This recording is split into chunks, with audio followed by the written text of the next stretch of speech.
Title sponsor VCare. Extraordinary problems require extraordinary care. Powered by the Chennai Silks. Let the celebrations begin. Ashwin Sweets and Snacks. சீமானாவது ஜெயிப்பாரா, அவர் பின்னடைவை சந்திக்கிறார், மூன்றாவது இடத்துல இருக்கிறார் அப்படிங்கிற மாதிரி செய்திகள் வரும்போது இது என்ன மாதிரியான மெசேஜ் கொடுக்குது நாம் தமிழர்? அதுதான் சொல்றேன். இப்போ நாங்க வந்துட்டு ஒரு 200 தொகுதிகளில் ஜெயிச்சிருவோம்னா இப்ப பார்த்த உடனே எந்த தொகுதியிலுமே முன்னிலை இல்லை, அப்போ மிகப்பெரிய பின்னடைவு நாம் தமிழர் கட்சி இருக்குன்னு சொல்லிக்கலாம். இப்போ அந்த சீரான வளர்ச்சி அப்படிங்கிறத வந்துட்டு முழுமையா எந்த நிலையில இருக்கு அப்படிங்கிறது நமக்கு எல்லா வாக்கும் வந்ததுக்கு அப்புறம் தான் தெரியும். அந்த 8 விழுக்காடுலேருந்து எவ்வளவு வந்திருக்கு, இல்ல அதுலேருந்து கூடியிருக்கா, இல்லை அதை தக்க வைக்க முடிஞ்சிருக்கா அப்படிங்கிறது பார்க்க முடியும். இப்போ விஜய் அவர்கள் வந்துட்டு சொன்ன மாதிரி நாம் தமிழர் கட்சியோட போட்டி போட்டு நாம் தமிழர் கட்சிக்கும் விஜய் தாவேகாவிற்கும் ஒரு போட்டியா இருந்துச்சுன்னா அது மாற்றுக்கான ஒரு தேடல்ல நாம் தமிழர் கட்சியை வந்துட்டு மக்கள் நிராகரிச்சிட்டாங்க அப்படின்ற சொல்ல முடியும். ஆனா அது அப்படி கிடையாது. இது மொத்தமாவே திராவிட கட்சிகளையே மக்கள் வந்துட்டு வெறுத்து போயிட்டு யாருக்காவது வாக்கு செலுத்தணும்னு போறப்போ அந்த கட்சிகளின் ஆட்சியின் நீச்சியை இவ்வளவு நாள் என்ன ஆயிருக்கு, ஒரு மிகப்பெரிய திரை கவர்ச்சிருக்கு. அரசியல் படுத்தப்படாம மக்கள் வந்துட்டு பெரிதளவுல, அதுவும் குறிப்பா வந்துட்டு மாணவர்கள் பருவத்திலலாம் வந்துட்டு அரசியலில் விலக்கி வைக்கப்பட்டு ஒரு பெரிய திரை கவர்ச்சி மக்கள் மத்தியில் உருவாகி இருக்கு.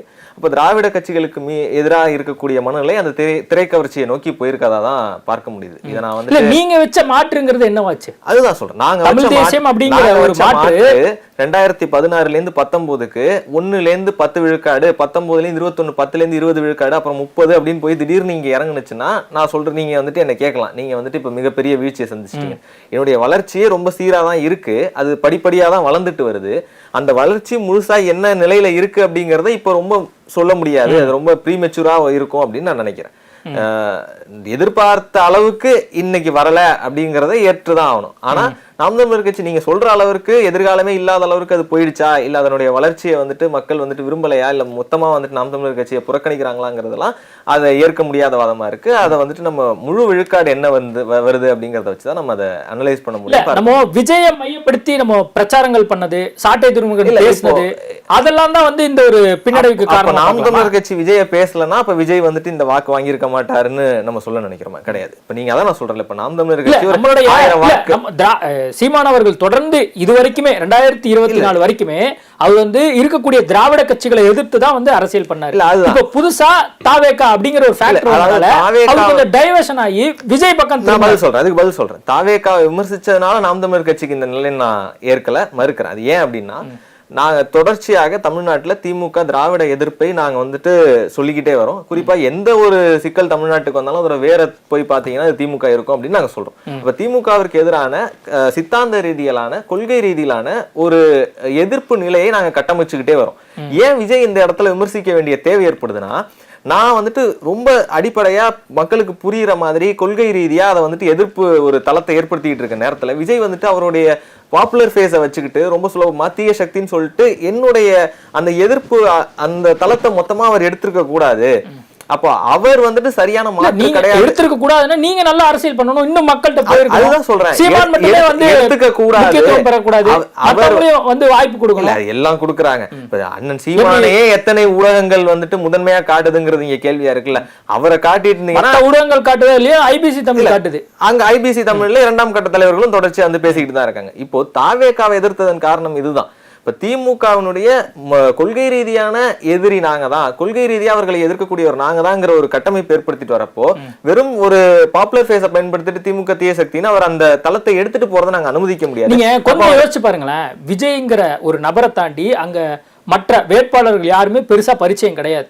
ஆனா வந்திருக்கக்கூடிய அந்த முன்னிலை நிலவரத்தின் படி பார்க்கும்போது அப்போ விஜய்ங்கிற ஒரு முகத்துக்காக, அந்த திரைப்பிரபலம் அப்படிங்கிற முகத்துக்காக மாற்று வேணும் அப்படிங்கறக்காக, திராவிடம் மாற்று வேணும் அப்படிங்கறக்காக இந்த மாதிரியான வரவேற்பு கொடுத்திருக்காங்க அப்படிங்கிற ஒரு செய்தியை கொடுக்குது. சீமான் அவர்கள் கிட்டத்தட்ட அவர் சொல்வது போல கிட்டத்தட்ட 10 வருஷம் 15 வருஷம் வந்து தொடர்ந்து அரசியல் பண்ணிட்டே இருக்கார். அவரை மட்டுமே மையப்படுத்தி நாம் தமிழர் கட்சி இயங்கிட்டு இருக்கும் பொழுது அப்போ அவரையுமே ஒரு தலைவரா பார்க்கலையா?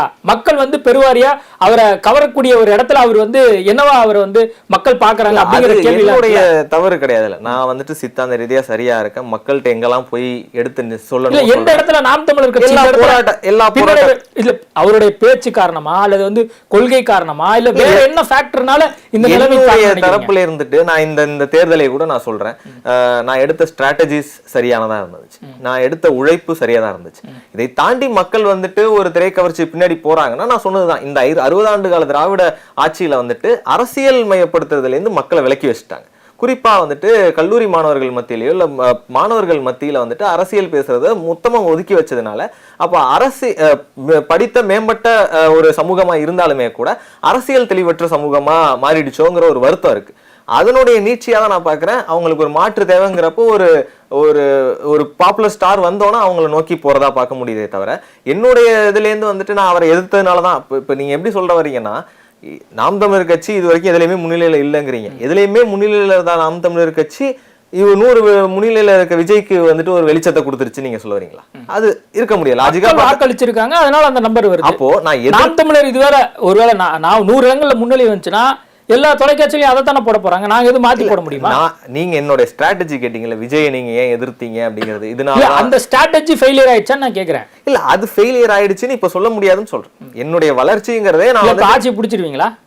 வாய்ப்பு இல்ல. ஆட்சியை பிடிச்சிருவேன் நான் சொன்னேன்னு கேட்கிறேன். 234 நான் ஜெயிச்சிருவேன்னு சொன்னா நீங்க வந்துட்டு அதுல வரல, அதனால நீங்க உங்களுக்கு தோல்வி நீங்க சொல்லலாம். நான் தான் சொல்றேன் 6ல இருந்து 8, அந்த 8ல இருந்து அந்த விழுக்காடு வந்துட்டு வளர்ச்சி பெறுதா இல்லையாங்கிறத ஒரு 12 மணிக்கு இப்ப நம்ம சொல்ல முடியாது. இப்ப நான் 200 தொகுதிகளில் நான் ஏற்கனவே ஜெயிச்சிருந்தேன்னா நான் வந்துட்டு எந்த தொகுதியிலையும் ஜெயிக்கல. அப்ப நீங்க இந்த 12 மணிக்கே சொல்லிடலாம் நான் என்னோட தோல்வின்னு சொல்லிட்டு.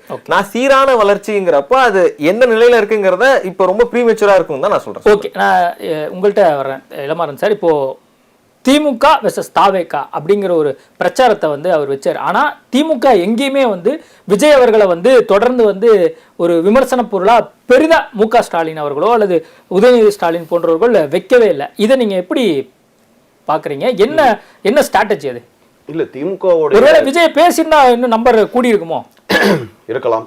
அதாவது ஏன் தொடலை அப்படின்றத விட எப்போவுமே திமுகவோட ஸ்ட்ராட்டஜி, இப்போ திமுகவோட பேச்சாளர்கள் நிறைய பேர் பேசியிருப்பாங்க, அவங்களுடைய டிபேட்டில் வரவங்களே நிறைய பேர் சொல்லியிருப்பாங்க, எதிர்கட்சிகளை விமர்சிக்கிறத விட்டு நம்மளுடைய சாதனைகளை சொல்லுங்க, நம்மளுடைய வரலாறுகளை சொல்லுங்கன்னு தான் சொல்லுவாங்க. இப்போ எங்களுடைய வகுப்புகளே இப்போ தோழர் சொன்ன மாதிரி எங்களுடைய இளைஞரணி ஆகட்டும், உதயநிதி ஸ்டாலின் இளைஞரணி செயலாளர் ஆன பிறகு இளைஞர்களை அரசியல் பயப்படுத்துறதுக்காக இளைஞரணி பயிற்சி பாசறைகள் போட்டு அவங்களுக்கு வரலாறுகளை சொல்லிக் கொடுத்து இந்த மாதிரி விஷயங்கள் தான் நாங்கள் முன்னெடுத்துட்டு இருந்தோம். ஸோ திமுக வந்து எப்போவுமே வந்து தன்னுடைய அறிக்கைகளையும் தேர்தல் அறிக்கைகளையும் தன்னுடைய சாதனைகளையும் கடந்த 5 ஆண்டுகளில் என்னென்ன சாதனை பண்ணோம் அப்படின்றத மட்டும்தான் முன்னிலைப்படுத்தும். எப்போவுமே எதிர்கட்சிகளை விமர்சனம்ன்றது வந்து எப்போ தேவையோ அதுதான் பண்ண முடியும். அப்போதைக்கு இருந்தது கடந்த 10 ஆண்டுகளாக இருக்கக்கூடிய மிகப்பெரிய சக்தியாக இருந்தது எடப்பாடிங்கிறது. எடப்பாடியை ஆட்டி வைக்கக்கூடிய மத்தியில் இருக்கக்கூடிய ஒன்றியில் இருக்கக்கூடிய அரசு தான். ஸோ எங்களுடைய டார்கெட் அவங்கள தான் இருந்தாங்க. இப்போ தாவேக்கான்னு வந்தாலும் தாவேக்கா முழுமையாக அங்கே ஆட்சி செய்ய முடியாது. தாவேக்கா ஆப்ரேட் பண்ணக்கூடிய சக்தியா மேலே இருக்கிறவங்க இருப்பாங்க. ஸோ இந்த தேர்தலை பொறுத்தவரை நம்ம வந்து இந்த டிஃப்ரெண்ட் பர்சன்டேஜ் எப்பயுமே வரக்கூடிய அந்த 10%, அதாவது இப்போ நீங்கள் நாம் தமிழர் கூட கேட்டீங்க ஏன் வந்து திமுக அதிமுகவுக்கு ஆப்போசிட் யார் வரா, நோட்டாக்கு போச்சு, பல இடங்களில் நோட்டாக்கள் அதிகமாச்சு, அதே இதுதான் நாம் தமிழருக்கு ஓட்டு அதிகமாக. அந்த பர்சன்டேஜ் இருக்குல்ல டிஃப்ரெண்ட், அதுதான் இந்த வாட்டி கொஞ்சம் அதிகப்படியாக வந்திருக்கு. அந்த பர்சன்டேஜ் யங்ஸ்டர்ஸ் வந்து நிறைய பேர் காலையில் போய் ஓட் பண்ணியிருக்காங்க. இந்த மாதிரியான டிஃப்ரென்ஸ் இருக்குல்ல, இதுவரையே பண்ணாதவங்க திமுகவுக்கும் பண்ணாதவங்க அதிமுக இதுவரை பண்ணாதவங்க புதுசாக உள்ள என்ட்ரி ஆனதுனால இதோட ஸ்கோர் அதிகமானது. இவருடைய வெற்றிகள் நிறைய இடத்துல இதுவாயிருக்கு. ஓகே சார், நித்யானந்த சார் நீங்கள் சொல்லுங்கள். இப்போது கிட்டத்தட்ட 99 இடங்களில் வந்து தாவேக்கா முன்னிலை வைக்குது. அதிமுக 78, திமுக 56 அப்படிங்கிற நம்பர்ஸில் இருக்குது. இது வந்து கிட்டத்தட்ட இது தொங்கு சட்டசபை தான் அப்படின்னு சொல்லி நம்ம முன்னாடி பேசினோம். இதில் ஏதாவது மாற்றம் இருக்குன்னு நீங்கள் நம்புறீங்களா? இரண்டாவது தொங்கு சட்டசபை என்று சொன்னேன். என்னுடைய கருத்தில் முதல் கருத்து, போகின்ற போக்கை பார்த்தால் விஜய் அவர்கள் அவருடைய கட்சி முதலமைச்சர் நாற்காலியிலே அமரும், தனிப்பெரும்பான்மை பெற்று என்பதாகத்தான் போக்கு இருந்து கொண்டிருக்கிறது. ஓகே, 100, 102 வந்து மீண்டும் 99க்கு வந்திருக்கிறது. 3 இலக்க எண்ணை தொட்டுவிட்டு தான் வந்திருக்கிறது. எனவே 3 இலக்கம் என்பது விஜய்க்கு மட்டுமே பொருந்தும் என்பதாகத்தான் தோன்றுகிறது. ஏன்னா ஆளும் கட்சி இதுவரை ஆண்ட கட்சி திராவிட முன்னேற்ற கழகம். டெல்லியிலிருந்து சொல்வதை கேட்கிறார்கள், விஜய் அதைத்தான் கேட்பார், அவர்கள் தான் இயக்குகிறார்கள், எடப்பாடி அதைத்தான் கேட்பார்கள் என்று சொன்ன திராவிட முன்னேற்ற கழகம் மக்கள் நிராகரிக்கப்பட்டார்கள், மக்களால் நிராகரிக்கப்பட்டிருக்கிறது. அதனால அந்த டெல்லியிலேருந்து இவங்க ஆட்டி வைப்பாங்கிற வாதத்தை ஏத்துக்கல. உங்களுடைய ஆளுமை என்ன, உங்களுடைய கட்சி சாதனைகள் என்ன, அதைத்தான் கேட்டார்கள். கொடுத்த வாக்குறுதி எதையுமே நிறைவேற்றாமல் விளம்பரம் மட்டுமே நம்பி இருந்த திராவிட முன்னேற்ற கழகத்துக்கு மக்கள் எங்கே இருக்க வேண்டுமோ அங்கே அமர்த்தி இருக்கிறார்கள். சீமானவர்களை பொறுத்தவரை தம்பி சொன்னார், சீமானவர்கள் இதுவரை சட்டமன்றத்தில் அவருடைய கட்சி எதுவுமே இருக்கல. அதனால அவர் பெருசா தோத்து போயிட்டாரு அப்படின்னு சொல்றதுக்கெல்லாம் ஒண்ணுமே கிடையாது. புதிதாக வந்த விஜய் அதிமுக திமுக வாக்குகளில் இருந்தே பெற முடியும் என்று சொன்னால் சீமானுடைய வாக்குகளில் இருந்தும் பெற முடியும். உங்களின் அனைத்து விதமான தலைமுடி மற்றும் சரும பிரச்சனைகளுக்கு ultimate solution V care hair and skin clinic. The Chennai Silks in Mega Summer Sale. நம்ம அஸ்வின் ஸ்வீட்ஸ் அண்ட் ஸ்நாக்ஸை ஆஸ்திரேலியாவுக்கு எக்ஸ்போர்ட் பண்றதுக்கு கான்டாக்ட் பண்ணுங்க 7373755163.